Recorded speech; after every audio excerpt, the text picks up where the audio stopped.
താഴെ കൊടുത്തിരിക്കുന്നതിൽ ആരാണ് ഹാലാവാദിലെ പ്രവർത്തകാചാര്യ? ഓപ്ഷൻസ് നോക്കുക. രാമചന്ദ്രിക കി രചനാകാർ കോൻ ഹെ? രാമചന്ദ്രിക എന്ന രചന എഴുതിയത് ആരാണ്? ഓപ്ഷൻസ് നോക്കുക. രാജേന്ദ്ര യാദവ്, കമലേശ്വർ, നിർമ്മൽ വർമ്മ, ചന്ദ്രധർ ശർമ്മ ഘുലേരി. ആരുടെയാണ് ആ രചന?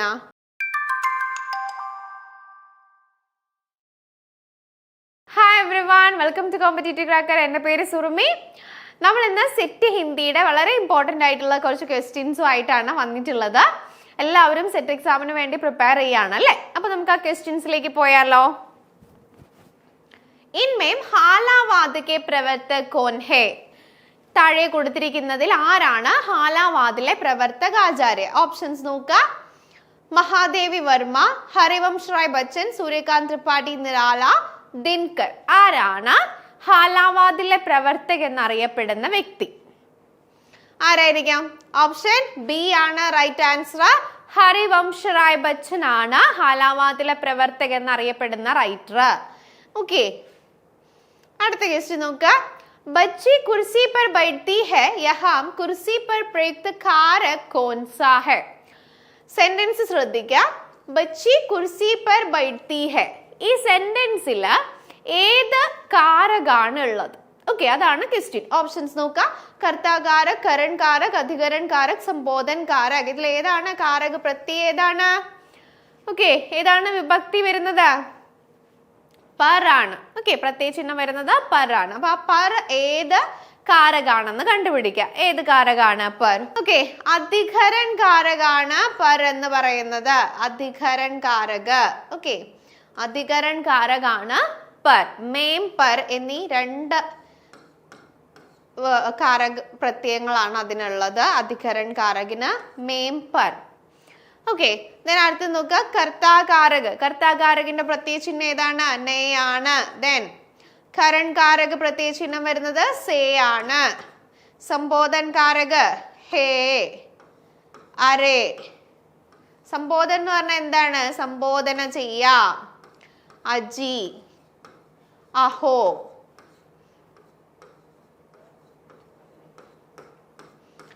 ഓക്കെ, കർത്താകാരക് നേ എന്ന് പറഞ്ഞാൽ എന്താണ്? അതായത് കർത്താവ് ഒരു പ്രവൃത്തി ചെയ്യുമ്പോൾ അതിൽ കൂടെ വരുന്നതാണ് നേ പ്രത്യയം. അതെന്തിനു വേണ്ടിയിട്ടാണ്? ആരാണോ പ്രവൃത്തി ചെയ്യുന്നത്, ആരാണോ ക്രിയ ചെയ്യുന്നത്, അവരുടെ കൂടെ, കർത്താവിന്റെ കൂടെയാണ് നേ പ്രത്യയം വരാം. ഓക്കെ, അടുത്ത നോക്കുക. കരൺ കാരക സേ. കരൺ കാരക സേ എന്ന് പറഞ്ഞാൽ എന്താണ്? ഒരു എക്സാമ്പിൾ പറയാൻ പറ്റാ? കരൺ കാരക കലം സെ ലിഖ.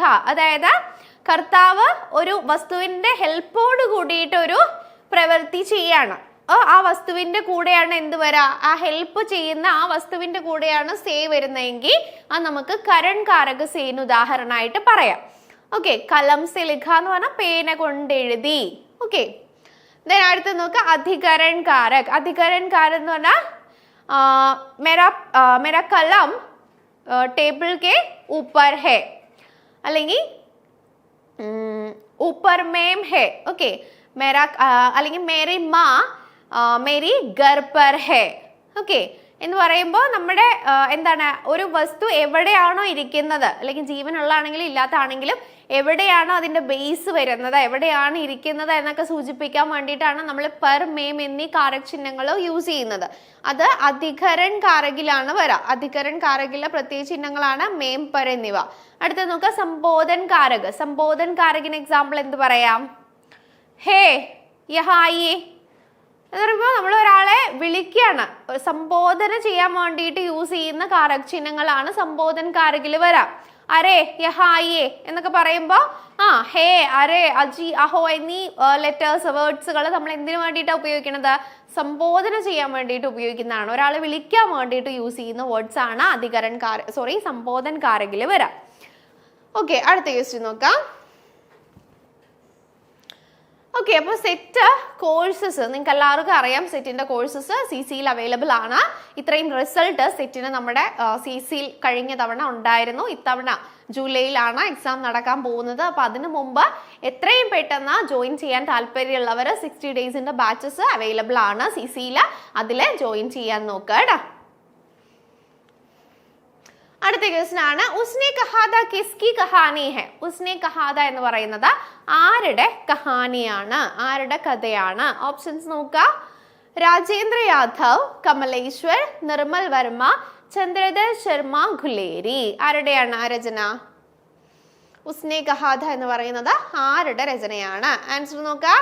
ചന്ദ്രധർ ശർമ്മ ഘുലേരിയുടെ രചനയാണ് ഉസ്നെ കഹാദ. എപ്പോഴും ചോദിക്കാറുള്ള ഒരു രചനയാണ്, വളരെ ഇമ്പോർട്ടന്റ് ആയിട്ടുള്ള രചനയാണ്. ആ രചനയുടെ മറ്റൊരു പ്രത്യേകത എന്താണ്?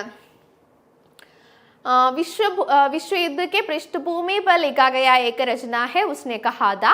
അതല്ലാതെ ഫ്ലാഷ് ബാക്ക് ശൈലിയിൽ എഴുതിയിട്ടുള്ള നമ്മുടെ ഹിന്ദിയിൽ എഴുതിയിട്ടുള്ള ആദ്യത്തെ കഹാനി കൂടിയാണ് ഉസ്നെ കഹാദ എന്ന് പറയുന്നത്. 1915 ഈ രചന എഴുതിയിട്ടുള്ളത്. ഓക്കെ, ചന്ദ്രധർ ശർമ്മ ഘുലേരിയാണ് റൈറ്റർ വരുന്നത്. വളരെ ഇമ്പോർട്ടൻ്റ് ആയിട്ടുള്ള രചനയാണ്. അതിലെ ക്യാരക്ടേഴ്സ് ഒക്കെ എപ്പോഴും ചോദിക്കാറുണ്ട്. ലഹന സിൻഹ, ബോധ സിൻഹ എന്നീ ക്യാരക്ടേഴ്സ് ഒക്കെയാണ് അതിൽ വരുന്നത്. അടുത്ത ക്വസ്റ്റ്യൻ, രാമചന്ദ്രിക കി രചനാകാർ കോൻ ഹെ? രാമചന്ദ്രിക എന്ന രചന എഴുതിയത് ആരാണ്? ഓപ്ഷൻസ് നോക്കുക.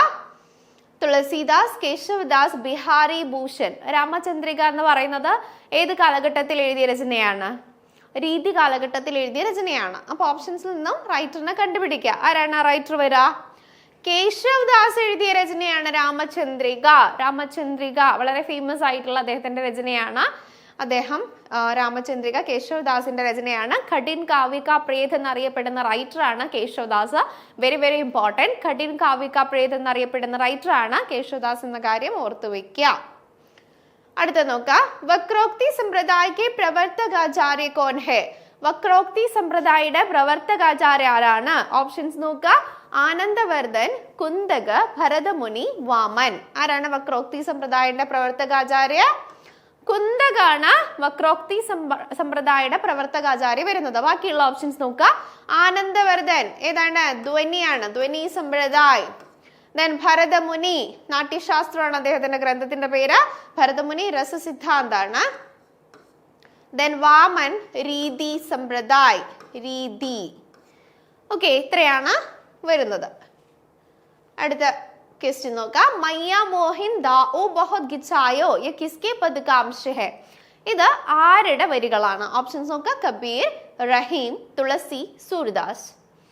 ഓക്കെ, ആൻസർ വരുന്നത് സൂർദാസ് ആണ്. സൂർദാസിന്റെ വരികളാണ് മയ്യ മോഹിൻ ദാഊ ബഹുത് ഗിച്ചായോ. ഓക്കെ, അപ്പോൾ 60 ഡേയ്സിന്റെ ക്രാഷ് ബാച്ച് അവൈലബിൾ ആണ് നമുക്ക് CC-യിൽ. ഹിന്ദിയുടെ സെറ്റ് എക്സാം ഒരുപാട് നാളുകളായിട്ട് കിട്ടാതെ വിഷമിക്കുന്ന വിദ്യാർത്ഥിനികളാണ് നിങ്ങളെങ്കിൽ എത്രയും പെട്ടെന്ന് CC-യിലേക്ക് ജോയിൻ ചെയ്യാൻ. നിങ്ങൾക്ക് അറിയുന്ന പോലെ തന്നെ SSTയുടെ നോട്ടിഫിക്കേഷൻസ് ഒക്കെ വരാറായിട്ടുണ്ട്. അപ്പോൾ എത്രയും പെട്ടെന്ന് സെറ്റ് ടാർഗറ്റ് മുമ്പിൽ കണ്ടുകൊണ്ട് പഠിക്കാൻ സിലബസ് അനുസരിച്ച് പഠിക്കാനുള്ള ബുദ്ധിമുട്ടുണ്ടെങ്കിൽ എത്രയും പെട്ടെന്ന് CC-യിലേക്ക് ജോയിൻ ചെയ്യുക. കറക്റ്റ് ആയിട്ടുള്ള സിലബസ് ബേസ്ഡ് സ്റ്റഡി പ്ലാൻ തന്നെയാണ് നമ്മൾ നിങ്ങൾക്കായിട്ട് ഒരുക്കിയിട്ടുള്ളത്. ഓക്കെ, അപ്പോൾ കൂടുതൽ ഡീറ്റെയിൽസിനായിട്ട് താഴെ കാണുന്ന നമ്പറിലേക്ക് കോൺടാക്ട് ചെയ്യാൻ നോക്കാം. അടുത്ത ക്വസ്റ്റ്യൻ നോക്കുക. हिंदी का पहला एकांगी माने जाने वाले भारतेंदु हरिश्चंद्र की रचना कौन सी है? ഹിന്ദിയിലെ ഫസ്റ്റ് ഏകാംഗി എന്നറിയപ്പെടുന്ന ഭാരതേന്ദു ഹരിശ്ചന്ദ്രന്റെ രചന താഴെ കൊടുത്തിരിക്കുന്നവയിൽ ഏതാണ്? ഓപ്ഷൻസ് നോക്കുക. വൈദകി ഹിംസ ഹിംസാനുഭവതി, കാളിരാജകി സഭ, കലികൗതുക, പ്രേംഖൻ. ഏതാണ് ആൻസർ വരുന്നത്? വൈദകി ഹിംസ ഹിംസാനുഭവതി എന്ന് പറയുന്നതാണ് ഹിന്ദിയിലെ പ്രഥം ഏകാംഗി എന്നറിയപ്പെടുന്നത്. അത് മാത്രമല്ല ഇതൊരു പ്രഹസനാണ് കേട്ടോ. എക്സാമിന് പ്രഹസൻ ഏതാന്ന് ചോദിച്ചും ക്വസ്റ്റ്യൻസ് വരാറുണ്ട്. അപ്പോൾ ഓപ്ഷൻസിൽ ഭാരതേന്ദു ഹരിശ്ചന്ദ്രന്റെ 2 പ്രഹസനാണ് ഉള്ളത്. ഒന്നാമത്തത് അന്തേർ നാഗരി ഉണ്ട്, ഒരു രചന അന്തേർ നാഗരിയാണ്. പിന്നെ വൈദികി ഹിംസ ഹിംസാനുഭവതി. ഇത് രണ്ടും എക്സാമിന് എപ്പോഴും റിപ്പീറ്റ് ചെയ്ത് ചോദിക്കാറുള്ള ക്വസ്റ്റ്യൻസ് ആണ്. അടുത്ത ക്വസ്റ്റ്യൻ നോക്കാം.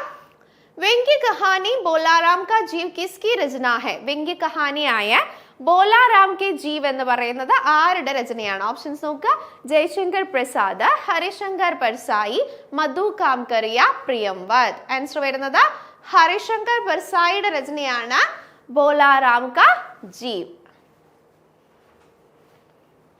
അടുത്ത ക്വസ്റ്റ്യൻ. इनमें कौन सी कहानी हिंदी के प्रारंभिक कहानियों में गिनी जाती है? താഴെ കൊടുത്തിരിക്കുന്നവയിൽ ഏത് കഹാനിയാണ് ഹിന്ദിയിലെ പ്രാരംഭിക് കഹാനി के अंतर्गत आती है? ഓപ്ഷൻസ് നോക്കുക. ഇന്ദുമതി, പരീന്ദേ, പാൽഗോംബ്ര കാ സ്കൂട്ടർ, വാപ്പസി. ഏതാണ് ആൻസർ വരുന്നത്? ഓക്കെ, ഇന്ദുമതിയാണ്. നമ്മൾ ഹിന്ദിയുടെ ആദ്യത്തെ രചന എന്നൊക്കെ പറയുമ്പോൾ എപ്പോഴും പല റൈറ്റേഴ്സും പറയാറുള്ള അഭിപ്രായം പറയുന്നതിൽ ഒരു രചന തന്നെയാണ് ഇന്ദുമതി എന്ന് പറയുന്നത്. കിഷോർലാൽ ഗോസ്വാമിയുടെ കഹാനി സംഗ്രഹമാണ്, കഹാനിയാണ്, വളരെ ഇമ്പോർട്ടൻ്റ് ആയിട്ടുള്ള രചനയാണ്.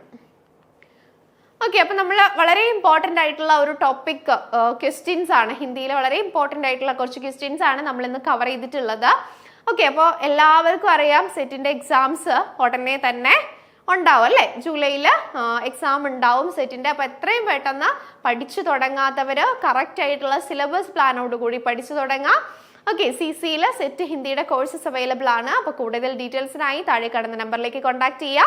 ജോയിൻ ചെയ്യാൻ മറക്കണ്ട കേട്ടോ. HSTയുടെ നോട്ടിഫിക്കേഷൻ ഒക്കെ ഉടനെ ഉണ്ടാവും. അപ്പോൾ അതിന് മുമ്പ് സെറ്റ് ക്ലിയർ ചെയ്തെടുക്കാൻ നോക്കുക. Okay, thank you all.